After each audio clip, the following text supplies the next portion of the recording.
This is one of the games that we keep coming back to play, even though, if I remember correctly, it is back from 2004.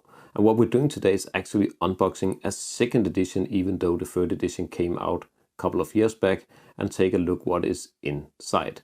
Of course, I'm talking about Betrayal at House of the Hill and the expansion for it, known as Widow's Walk, that brings in 50 new haunts. But let's get right into opening these boxes. So first off, we have the main game. And this is, as I said, the second edition. The third edition have come out and there's some quite big changes to the rules, but this is actually still my preferred version. And this is my personal copy instead of the one that we have on the channel that we normally have played over the last many years. So if we turn it around, we can see here a small example of the game, the content as well. And actually, as a difference, the whole number of players as well as playtime is not on the back but on the front. So if we go back on here, it says 3 to 6 players, playing time about 1 hour. But let's get the box opened. There we go.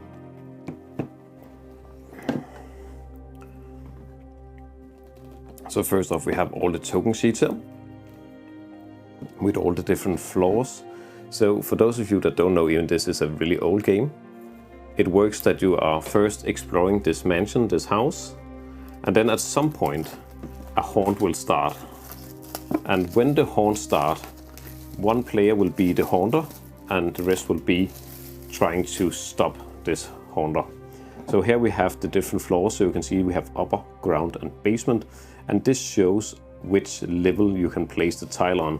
And here we have the different places, so we have the balcony, the abandoned room, the attic, etc. And these are the haunt symbols and the item symbols and the event symbols.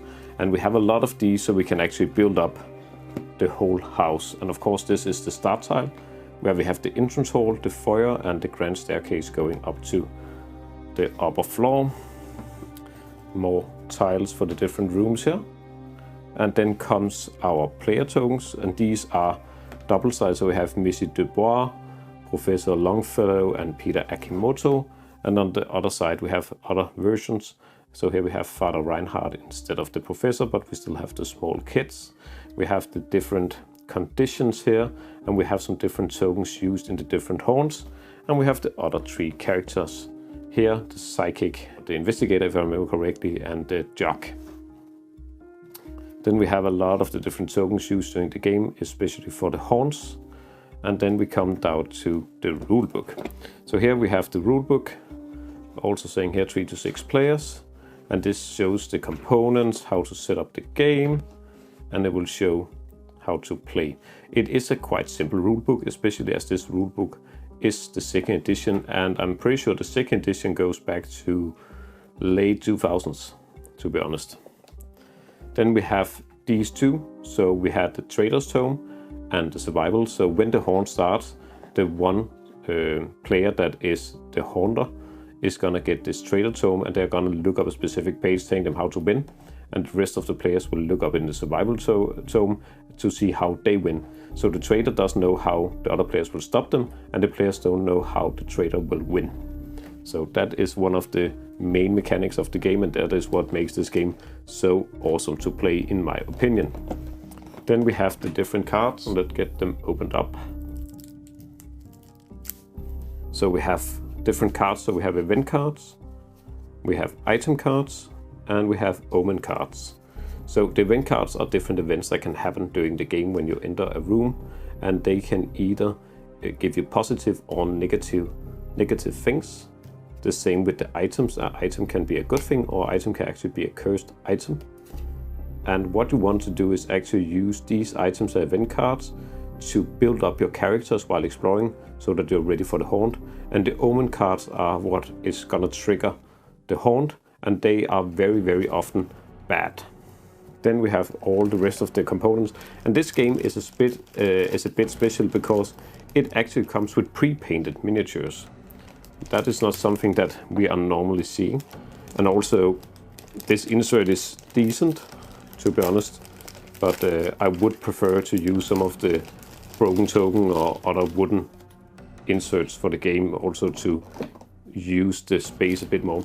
But here we have the different miniatures, and as you can see, these are pre-painted, and you only get miniatures for one side, but they are normally pretty identical. So if we just open up here and take out one of them, so here we have the professor.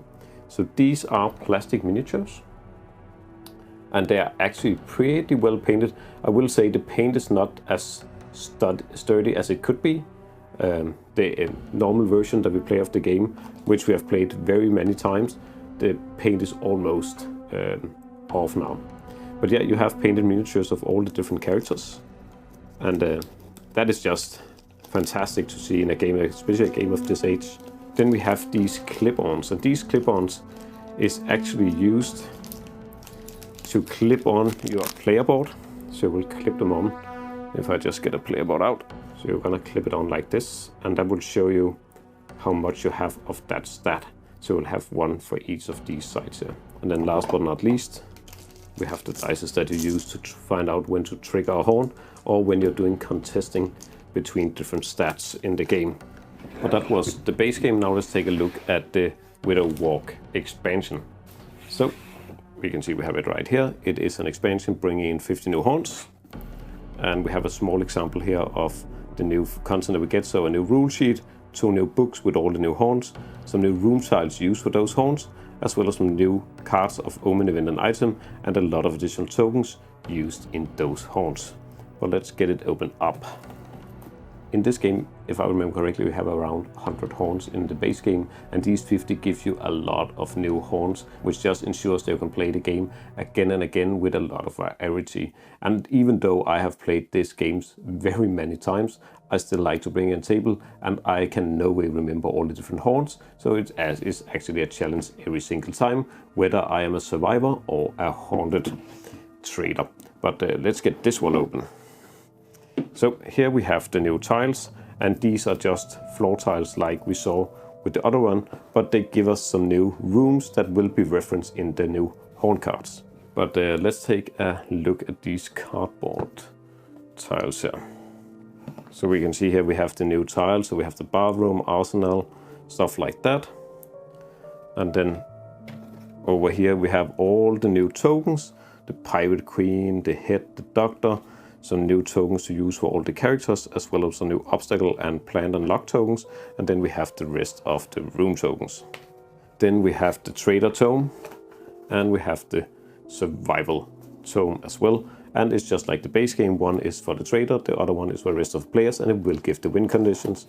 And then we have the additional rule sheet that tells about specific new rules introduced, as well as how to trigger the different horns. And down here we have the new cards, and they are a bit bended unfortunately, but we have the new cards down here. So as you can see, there is a lot of unused room in this box, and that is why I actually like the custom insert for the base game, because that allows you to store everything in one box without having to spend shelf space on these almost empty boxes. I definitely have quite a problem overall with just having all this empty space. It kind of freaks me out to use a whole shelf space for this little. So as always, if you can get a cheap insert, custom print insert, something that allows you to store a base game with all the expansions, that is definitely what we prefer here at the channel. But that was all the content for this awesome old game, and I can definitely recommend this game if you haven't tried it out, and it is a game that is worth having in every board game collection after our honest opinion. If you have any comments, please write them in the comment section below, and if you enjoyed the video or found it helpful, please consider giving us a like and subscribe. It is really appreciated, and it really helping out the channel. But that is all for today's video. Thanks for watching, and happy gaming.